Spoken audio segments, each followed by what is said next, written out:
J'ai trouvé la maîtresse de mon mari portant mes lingeries, elle s'est figée quand je suis entré avec son mari. L'air est devenu lourd, son visage est devenu pâle, ses mains tremblaient en essayant de se couvrir, et tous les regards se sont tournés vers nous. Je me suis approché, et baissé la voix et révélé quelque chose qui les a tous deux détruits. Je n'aurais jamais imaginé que le bruit d'une porte qui s'ouvre puisse changer ma vie, mais cette nuit-là, cela a été le cas. C'était censé être un simple dîner chez notre ami à Austin.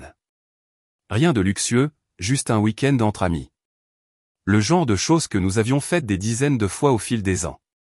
Du vin, un barbecue, des conversations légères, des rires résonnants sous les lumières du patio. Mais le destin en a voulu autrement, et cette nuit s'est transformée en une scène que je n'oublierai jamais. J'avais covoituré avec Greg, le mari de Marissa, une de mes supposées amies. Nous vivions dans le même quartier, et il était logique de conduire ensemble puisque nos conjoints étaient partis plus tôt, prétendant avoir besoin d'aide pour tout préparer. Je me souviens avoir plaisanté dans la voiture en disant que le mien ne saurait même pas où se trouvent les fourchettes dans notre propre cuisine, sans parler d'aider à une fête. Lorsque l'hôte a ouvert la porte, j'ai immédiatement remarqué que l'air à l'intérieur était différent. Les rires étaient étouffés, trop calmes, presque forcés. Il y avait une demi-douzaine de personnes assises autour de la table à manger, verre à la main, discutant de cette manière nerveuse que les gens ont lorsqu'ils viennent d'assister à quelque chose qu'ils n'auraient pas dû voir. Je n'ai pas compris tout de suite. Mes talons claquaient sur le parquet alors que Greg me suivait. Nous sourions tous les deux, lançant des salutations. Mais ensuite, je les ai vus.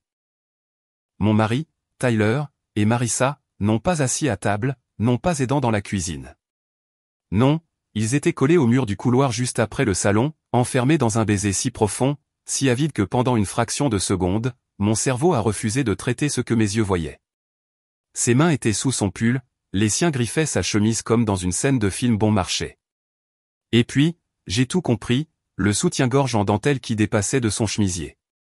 Je l'ai reconnu instantanément parce que c'était le mien, un morceau de lingerie que j'avais acheté il y a des mois, encore avec l'étiquette jusqu'à ce que je le porte une fois pour Tyler. Et voilà, étiré sur sa poitrine alors qu'elle embrassait mon mari comme si elle lui appartenait. Mon souffle s'est coupé, vif et dans ma gorge.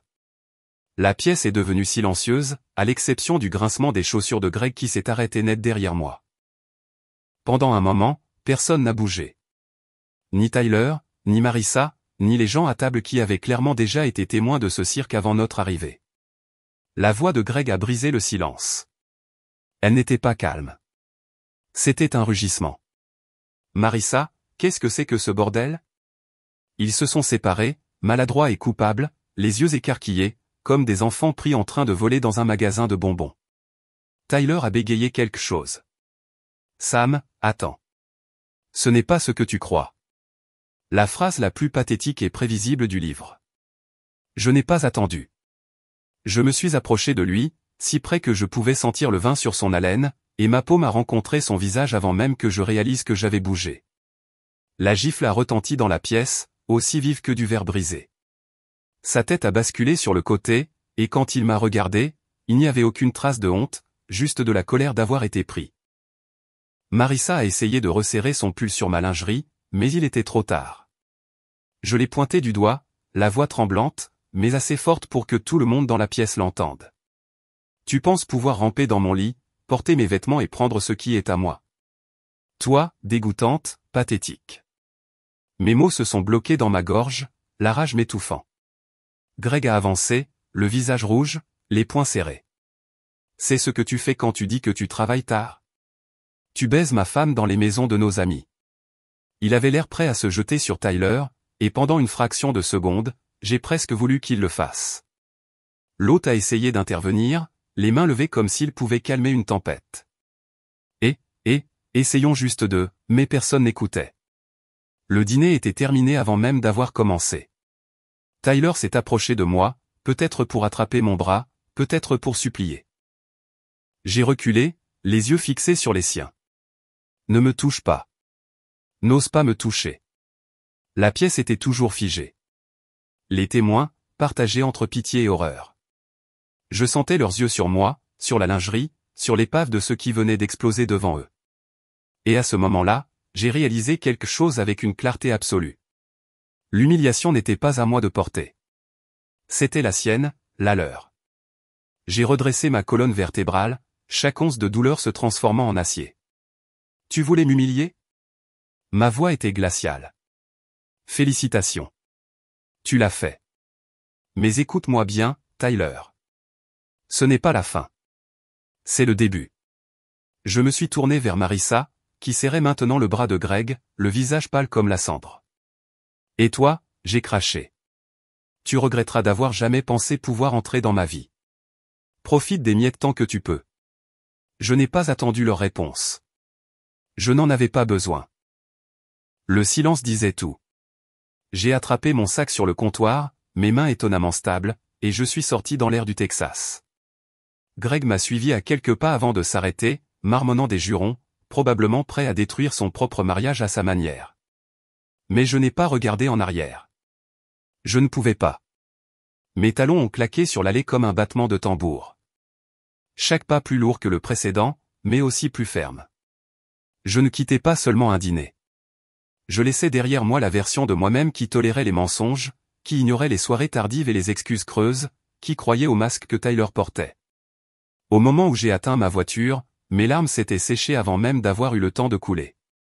Ma poitrine était toujours serrée, mon pouls battait toujours la chamade, mais sous tout cela, il y avait quelque chose de nouveau.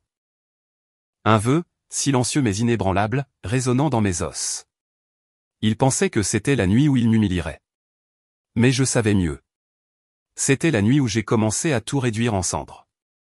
Quand je suis rentré chez moi cette nuit-là, le silence de ma propre maison m'a semblé plus lourd que les cris dont je venais de m'éloigner.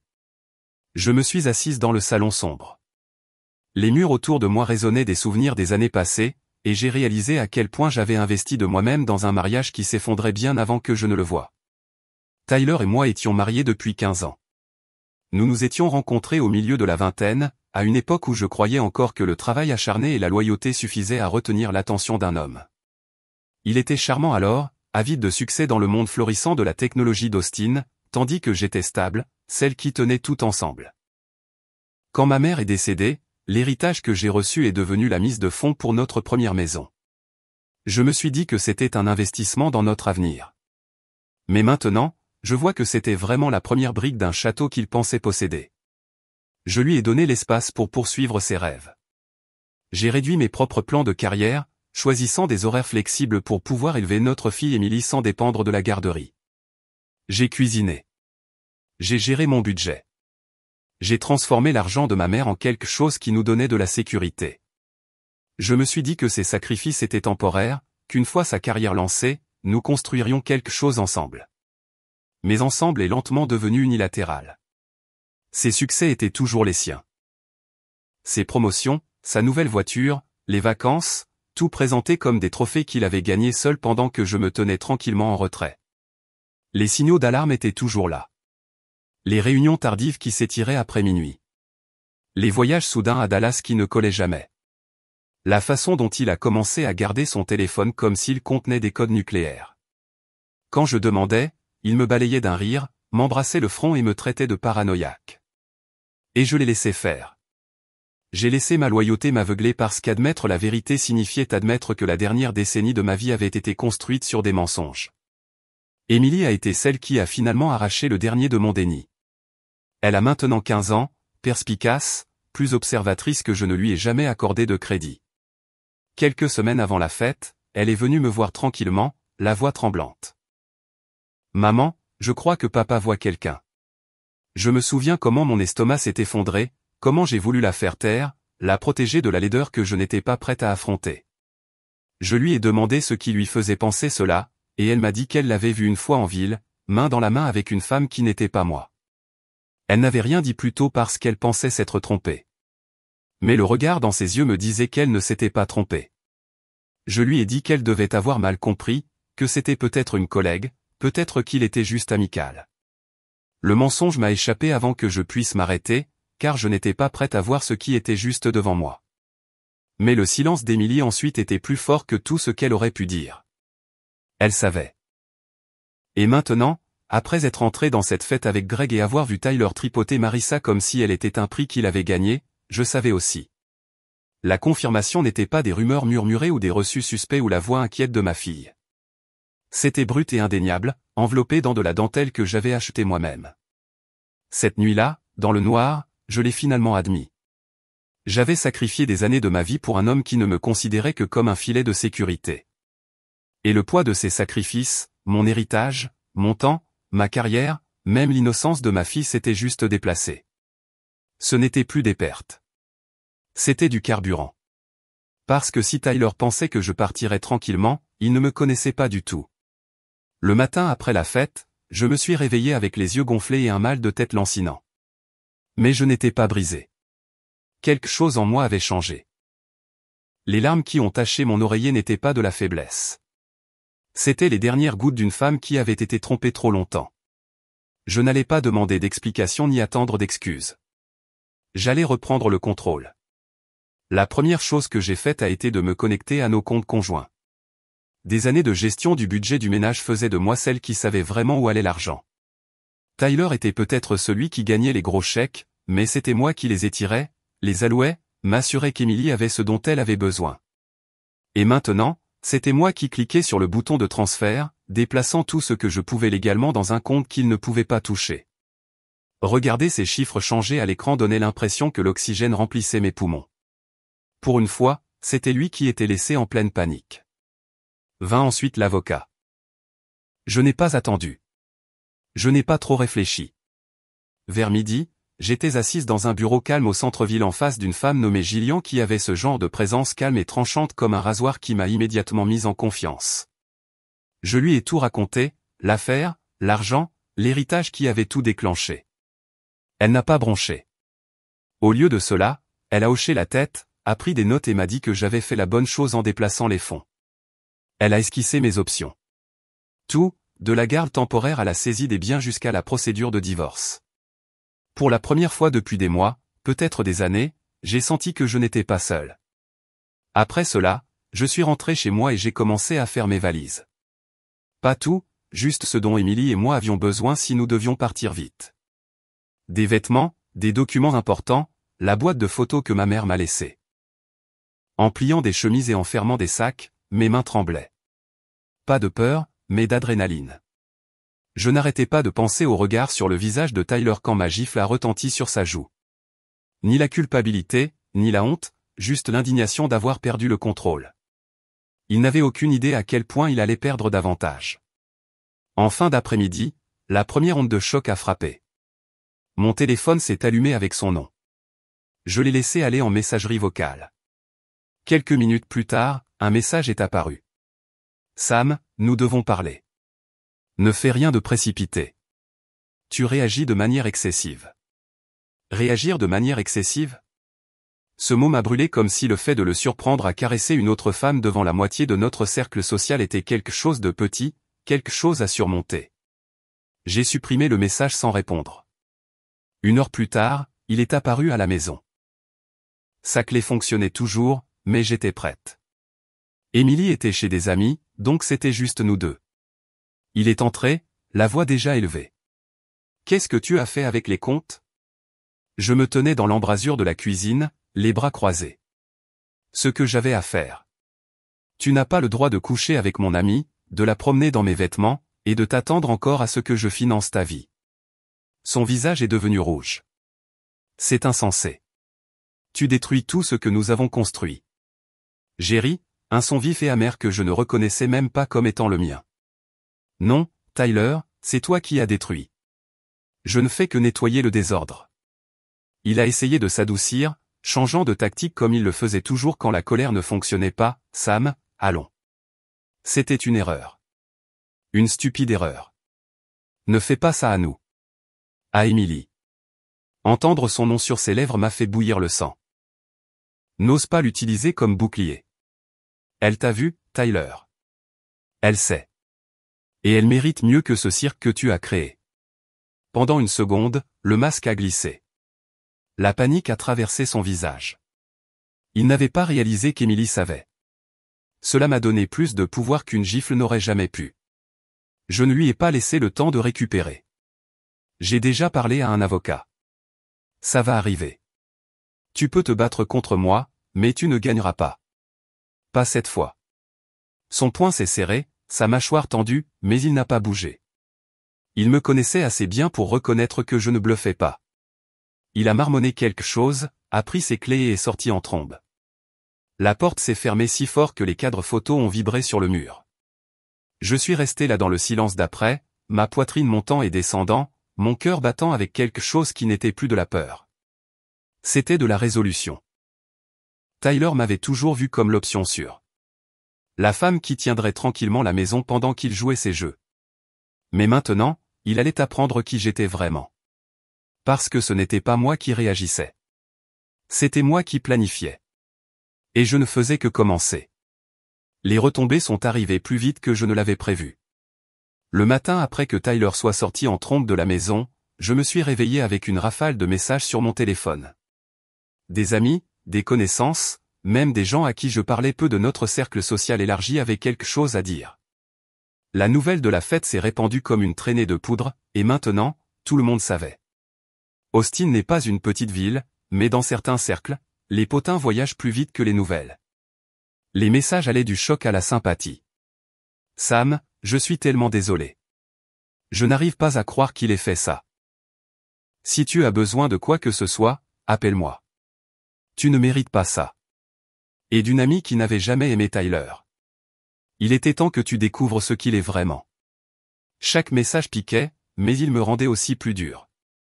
L'humiliation n'était plus seulement la mienne. C'était la sienne.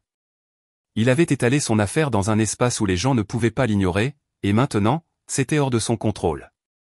Vers midi, Tyler appelait encore. J'ai laissé sonner. Quelques minutes plus tard, mon avocat m'a appelé pour me dire qu'il avait déjà essayé de le contacter par l'intermédiaire de son propre avocat. Apparemment, le blocage des comptes avait touché une corde sensible. Il était furieux. La voix de Gillian était calme, rassurante. N'engagez pas directement. Tout passe par moi maintenant. Cette phrase m'a donné le premier avant-goût de paix réel que j'avais ressenti depuis des jours. Pendant ce temps, la maîtresse n'a pas été épargnée non plus. Greg n'était pas du genre à souffrir en silence. Dans l'après-midi, il avait posté un message cryptique mais enflammé sur Facebook. Rien d'explicite, mais assez pointu pour que tous ceux qui les connaissaient puissent lire entre les lignes.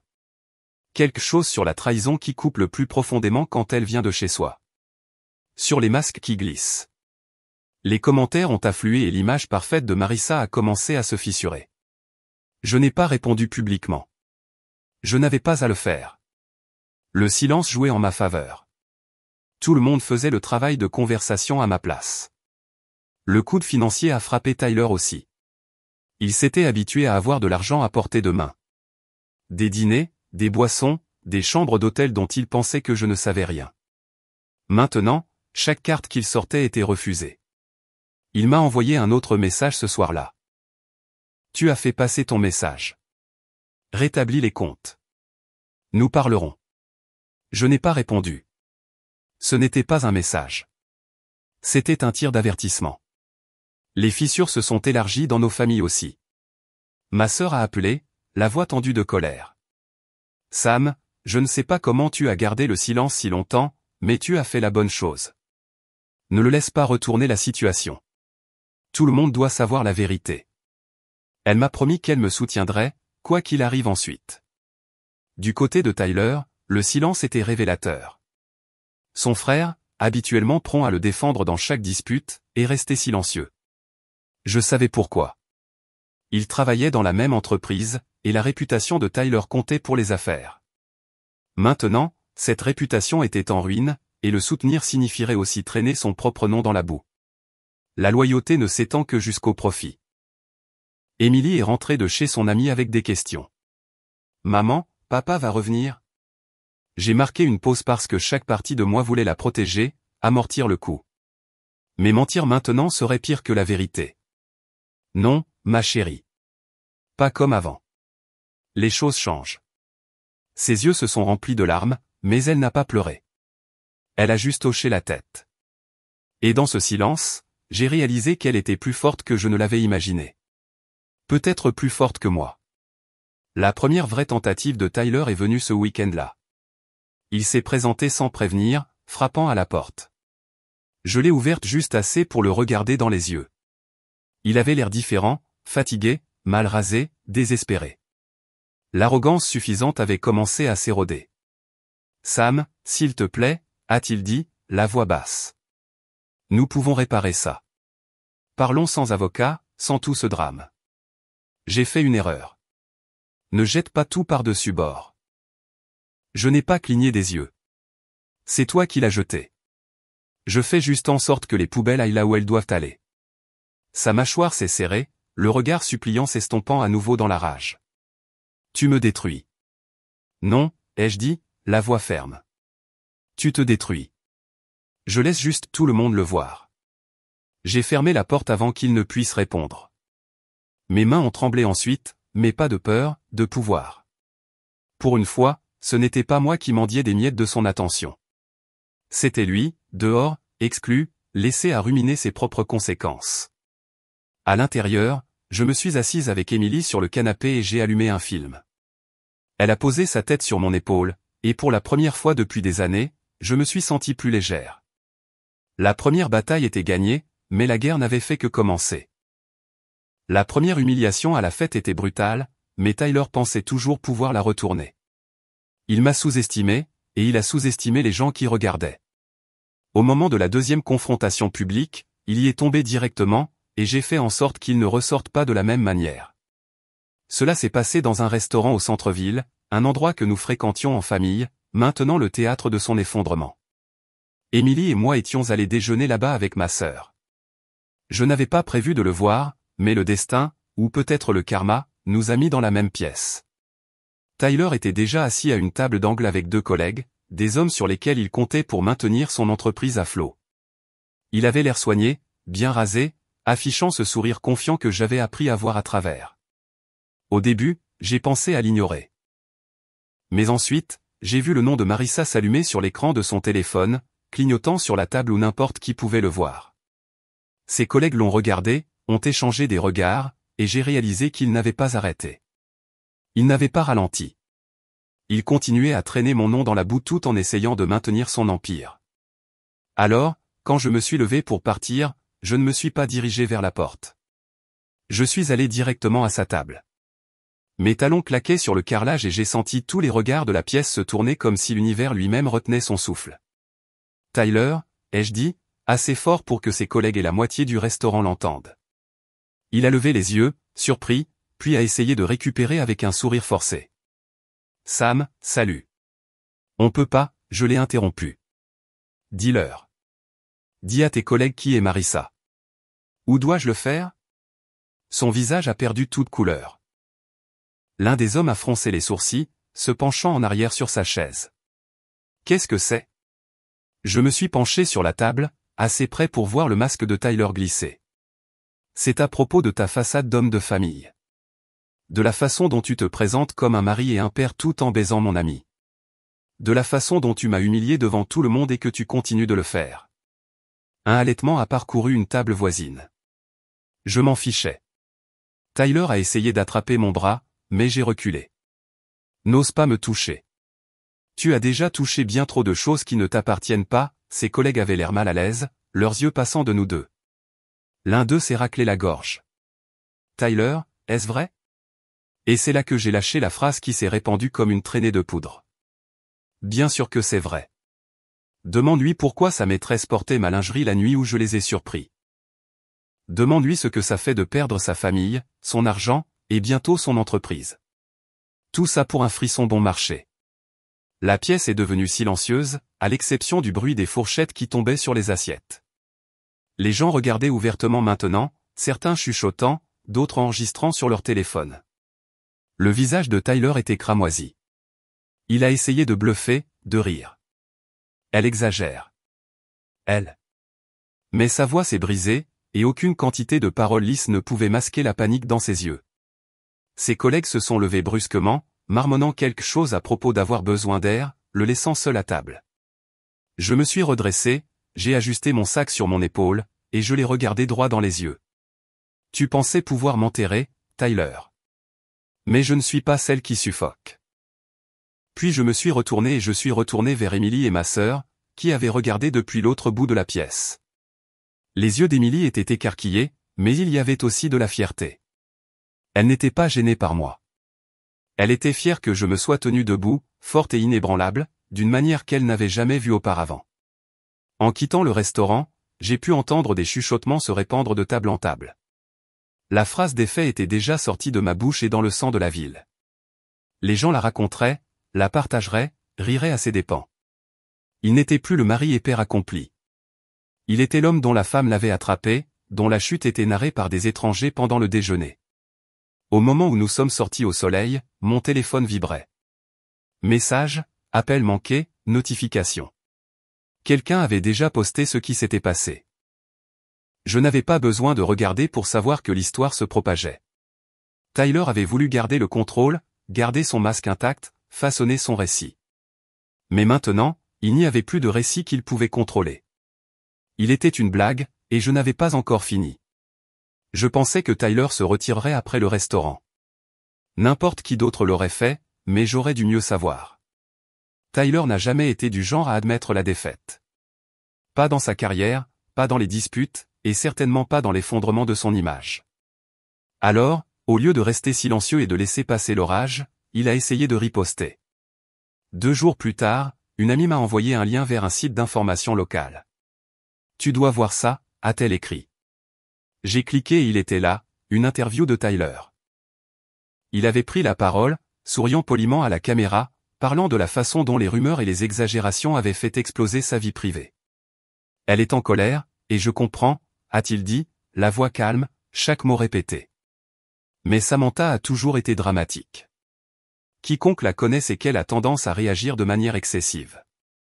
J'ai fait des erreurs, certes, mais rien qui ne se rapproche des histoires qui circulent. Je veux juste de l'intimité pour ma fille et moi pendant que nous réglons ça. J'ai regardé l'écran, ma mâchoire serrée si fort que ça faisait mal. Il ne m'avait pas seulement traité de menteuse. Il m'avait dépeinte comme instable, une femme hystérique dont la colère ne pouvait pas être prise au sérieux. Et le pire, c'est qu'il avait utilisé Emily comme bouclier, la même manière qu'il l'avait fait quand il avait supplié à la porte. En quelques heures, le clip était partout. Les gens le partageaient sur Facebook, commentaient dans les groupes communautaires, spéculaient dans des chuchotements dans les cours de yoga et les matchs de soccer.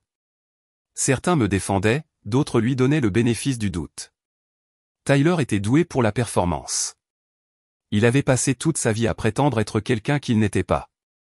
Mais ce qu'il n'avait pas prévu, c'est que la vérité rattrape plus vite ses mensonges. Ce soir-là, j'ai reçu un appel de Gillian, mon avocat. Son ton était différent. Urgent. Sam, tu dois voir ça. Elle m'a envoyé un fichier. Capture d'écran, message texte, photo, preuve. Greg avait finalement déchaîné les preuves. Il avait fouillé les relevés téléphoniques de Marissa, ses emails, même son stockage cloud. Et ce qu'il a trouvé était un trésor de saleté incriminante. Reçu d'hôtel, mots d'amour, photos que Tyler avait été assez imprudent pour envoyer, pensant qu'elles resteraient privées. Au début, je ne voulais pas regarder. L'idée de voir ces textes, de lire les mots qu'il utilisait avec elle me donnait la nausée, mais je me suis forcé parce que ce n'était plus une question de douleur. C'était une question de munitions. Et des munitions, il y en avait. Une capture d'écran en particulier deviendrait le clou dans son cercueil. C'était un message que Tyler avait envoyé à Marissa une semaine avant la fête. J'ai hâte qu'elle soit hors de l'image. Tu seras tellement mieux à sa place. Froid, sans cœur, dépouillé de toute prétention d'amour pour moi ou pour Emily. Juste de la luxure et de l'arrogance. Greg l'a d'abord divulgué dans un groupe privé, mais en quelques heures, cela s'était répandu partout. Au matin, c'était sur Twitter, Facebook, même des réels Instagram, affublés de hashtags comme lingerie liard et Better Inners Place. Des étrangers se sont moqués de lui. Des mèmes sont apparus. Même des comptes parodiques ont commencé à poster. Tyler, le cadre technologique poli, était réduit à une blague en ligne. Emily m'a montré l'un d'eux, le visage déchiré entre la colère et une sombre satisfaction. C'était une photo d'un homme en costume tenant de la lingerie sur un cintre, avec la légende « Est-ce que ça existe dans la taille de ma femme ?» Elle a demandé « Maman, est-ce que je peux rire ?» Je l'ai serré dans mes bras. « Oui, ma chérie. C'est plus que permis. » Tyler a dû penser qu'il pouvait noyer le bruit en redoublant d'efforts. Il a publié une déclaration sur LinkedIn, de tous les endroits, se peignant comme une victime de fausses narrations alimentées par des vendettas personnelles. Il a parlé de pardon, des dangers de la culture de l'annulation, d'être un homme qui essaie de faire ce qui est juste pour sa famille face aux mensonges. Mais les preuves étaient indéniables. Les gens ont inondé les commentaires de captures d'écran, de hashtags, de questions directes auxquelles il ne pouvait pas répondre. À la fin de la journée, son profil était un champ de bataille. Sa crédibilité en lambeaux. Le plus drôle, c'est qu'il n'avait aucune idée de combien ça pourrait empirer. Parce que Greg n'avait pas fini, il a publié d'autres relevés bancaires montrant des frais suspects, des emails programmant des voyages d'affaires qui coïncidaient parfaitement avec les vacances de Marissa, même des reçus Uber de nuit où Tyler prétendait travailler tard, mais avait été déposé à son condo. Tout était là, étalé pour que le monde le voie. Le contre-coup a dégringolé. Des blogs locaux s'en sont emparés, puis des pages de potins, et même un podcast qui prospérait sur les scandales d'Austin. Le nom de Tyler était partout. Pas pour son travail, pas pour ses réalisations, mais pour sa trahison.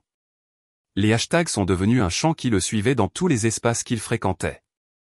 Un soir, en parcourant mon téléphone, j'ai vu une vidéo de lui essayant d'entrer dans un bar. Quelqu'un a crié « Eh, lingerie liard » et toute la foule a ri. Il a avancé, le visage tordu de colère, mais les caméras ont tout capturé. Cela a été téléchargé en quelques minutes, les commentaires le déchirant. Et moi? Je suis restée silencieuse. Je n'ai pas posté. Je n'ai pas défendu. Je n'ai pas alimenté. Je n'avais pas besoin de le faire. La vérité était plus forte que tout ce que je pouvais dire. Émilie m'a demandé une fois, est-ce que ça fait du bien de voir tout le monde se retourner contre lui? J'ai réfléchi avant de répondre. Ça ne fait pas du bien, lui ai-je dit. Ça fait juste, comme si le monde le voyait enfin comme nous le voyons. À la fin de la semaine, Tyler a arrêté de poster. Ses comptes sont devenus silencieux. Son visage a disparu des interviews. Mais les dégâts étaient déjà faits. Ses tentatives de jouer la victime avaient été un échec spectaculaire. Et maintenant, il ne perdait pas seulement sa famille. Il perdait la seule chose qu'il valorisait le plus, sa réputation. Et je n'avais pas fini. Pas encore. Lorsque les mèmes se sont estompés, il était temps d'arrêter de jouer en défense et de passer sur le vrai champ de bataille, les tribunaux. Les potins et les hashtags avaient déchiqueté l'image de Tyler. Mais je voulais plus que de l'humiliation. Je voulais de la permanence, quelque chose qu'il ne pourrait pas retourner ou récupérer. Gillian, mon avocat, a agi comme un chirurgien. Elle a déposé une demande de divorce, citant l'adultère, un fait étayé par plus de preuves que la plupart des juges ne voient jamais. Elle a demandé la garde exclusive d'Emily, la possession temporaire de la maison et la divulgation financière de tous les biens que Tyler avait tenté de cacher. Il s'est battu, bien sûr. Son avocat, un homme lisse avec un costume cher et un sourire narquois répété, a soutenu que les problèmes conjugaux ne devraient pas être jugés dans le tribunal de l'opinion publique. Mais le juge ne se souciait pas des hashtags ou des interviews. Le juge se souciait des preuves, et des preuves, c'est tout ce que j'avais. Je n'oublierai jamais le regard sur le visage de Tyler lorsque Gillian a fait glisser le dossier sur la table lors de la première audience. Copie des messages textes, reçus, photos, preuves irréfutables. Il a dû rester là en silence pendant que le juge les parcourait, les lèvres pincées en une fine ligne. C'est convaincant, a finalement dit le juge. Très convaincant. L'avocat de Tyler a essayé de s'opposer, mais c'était comme lancer des cailloux contre une tempête. La première décision a été rapide. Tyler a été condamné à verser une pension alimentaire temporaire et une pension alimentaire complète pour enfants, avec effet immédiat. Son accès à nos biens communs a été gelé. J'ai gardé la maison. Les frais de scolarité d'Emily étaient sécurisés sous mon contrôle. Pour la première fois, Tyler semblait plus petit. Pas seulement en colère, pas seulement embarrassé, plus petit. Les coûts financiers sont venus ensuite. Vous vous souvenez du frère qu'il a toujours défendu, celui qui travaillait dans la même entreprise. Il a retiré son soutien presque du jour au lendemain. Les investisseurs avaient commencé à poser des questions, les clients murmuraient des scandales. Tyler était devenu un passif, et les affaires sont impitoyables. Son frère a cessé de répondre à ses appels et la nouvelle s'est répandue qu'il envisageait même de pousser Tyler dehors de l'entreprise. Puis est venu le vrai coup de grâce, son père, un homme qui se glorifiait de son héritage, de sa respectabilité. Il était resté silencieux pendant la majeure partie de cette affaire, mais lors d'une réunion de famille, à laquelle je n'ai pas assisté, mais dont j'ai entendu parler par des murmures, il a dit à Tyler qu'il était coupé. Plus de prêts, plus de renflouement, plus de garanties d'héritage. Tu as embarrassé cette famille, aurait-il dit. Et je ne serai pas traîné dans la boue avec toi. Tyler a essayé de jouer la victime à nouveau, pleurant d'être attaqué, mais même son père n'y croyait plus. Des années d'arrogance, des années de droit, tout est venu à échéance en une seule phrase. Et Marissa, son effondrement était presque poétique. Greg a demandé le divorce quelques semaines plus tard. Il est parti, a emmené les enfants et a déposé sa propre pile de preuves. Elle est passée de la publication de selfies de vacances à la publication de rien du tout. Les amis qui gravitaient autrefois autour d'elle comme des papillons se sont évanouis. Elle était radioactive, intouchable.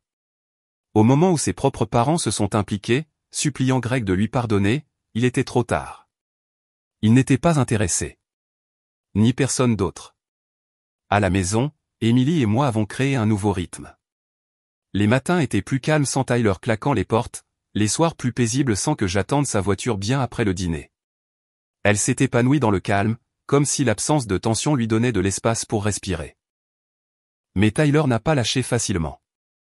Il s'est présenté aux audiences l'air négligé, a essayé de négocier avec moi dans les couloirs, parfois même menacé de lui enlever Emily. La première fois qu'il l'a dit, mon estomac s'est glacé. Mais Gillian s'est penché et a murmuré, des mots vides. Il n'a aucun argument. Elle avait raison. Avec son affaire rendue publique et ses finances sous examen, aucun juge sain d'esprit ne lui aurait accordé la garde. Pourtant, entendre ces menaces m'a rappelé pourquoi je ne pouvais pas faillir. Il n'était pas seulement imprudent. Il était cruel. Au fil des semaines, sa vie s'est effondrée pièce par pièce. La maison qu'il a essayé de garder, forcée à la vente par ordonnance du tribunal. Les cartes de crédit qu'il exhibait autrefois comme des trophées, utilisées jusqu'à la limite, refusées, gelées. Il a emménagé dans un appartement de location au centre-ville, un appartement qu'il pouvait à peine se permettre, entouré de boîtes de pizza vides et de silence. Chaque nouvelle audience lui arrachait une autre couche de fierté. Gillian était implacable, le pressant sur la mauvaise gestion financière, lui rappelant l'affaire à chaque fois qu'il essayait de protester. Il est devenu plus en colère, répondant sèchement à son avocat, haussant la voix devant le juge. Chaque accès de colère ne faisait que l'enfoncer davantage. Le coup final est venu avec la décision de garde. Garde exclusive accordée à moi, visite strictement supervisée jusqu'à ce qu'il puisse prouver sa stabilité. Les mots du juge ont frappé comme un marteau. Ce tribunal juge le comportement de M. Picklam comme imprudent, son jugement altéré, et son environnement familial inadapté à un mineur. Tyler s'est effondré sur sa chaise, la combativité s'épuisant.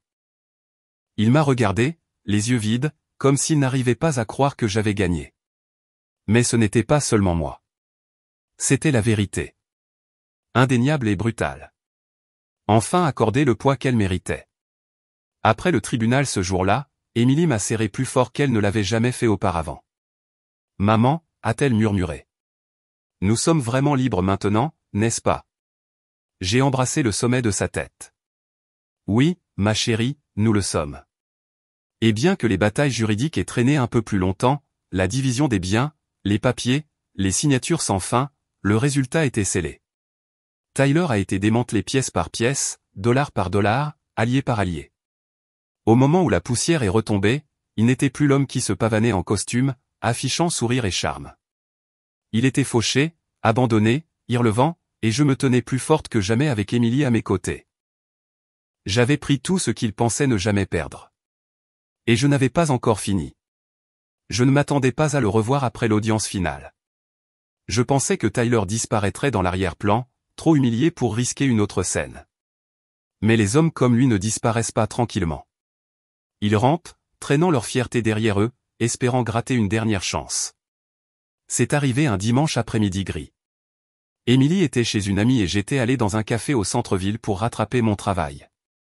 Quand je suis sorti avec mon café, il était là, adossé au mur, plus mince que je ne m'en souvenais, les yeux injectés de sang, les vêtements froissés.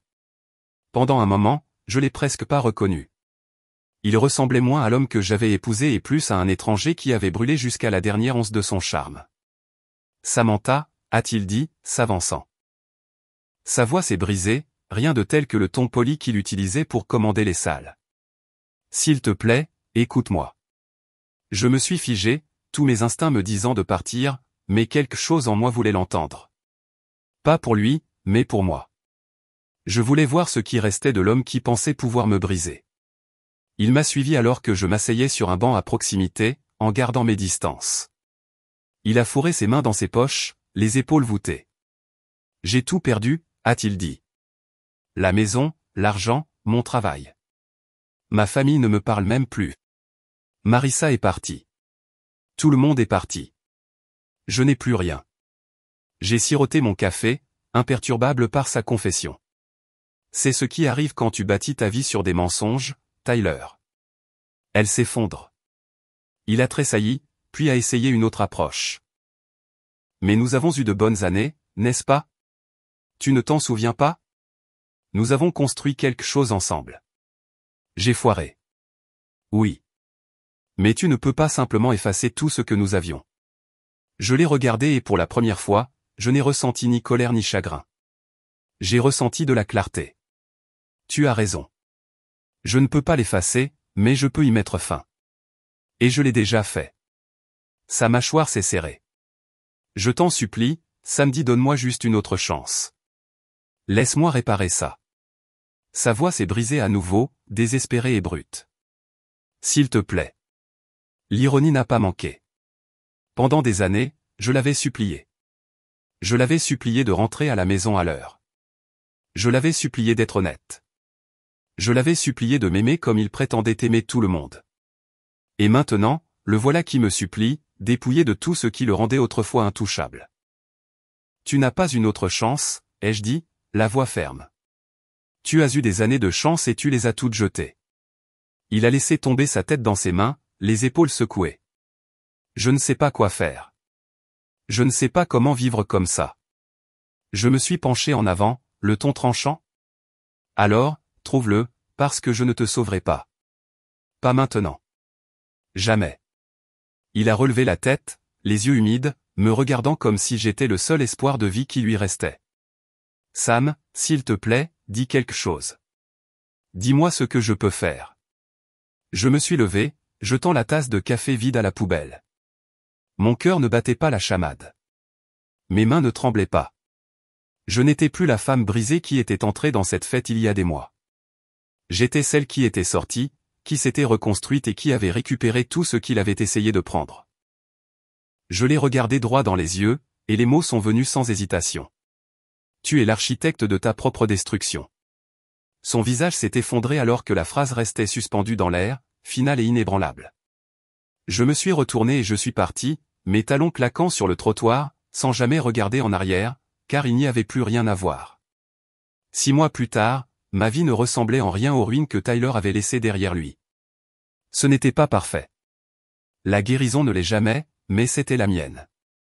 La maison semblait plus légère sans lui, comme si les murs avaient exhalé. J'avais repeint la chambre d'Emily, modernisé la cuisine, transformé le bureau en un petit studio où je travaillais en freelance à nouveau.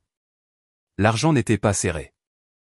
L'héritage que ma mère m'avait laissé était de retour entre mes mains, et entre les décisions du tribunal et les paiements forcés de Tyler, Emily et moi avions la sécurité.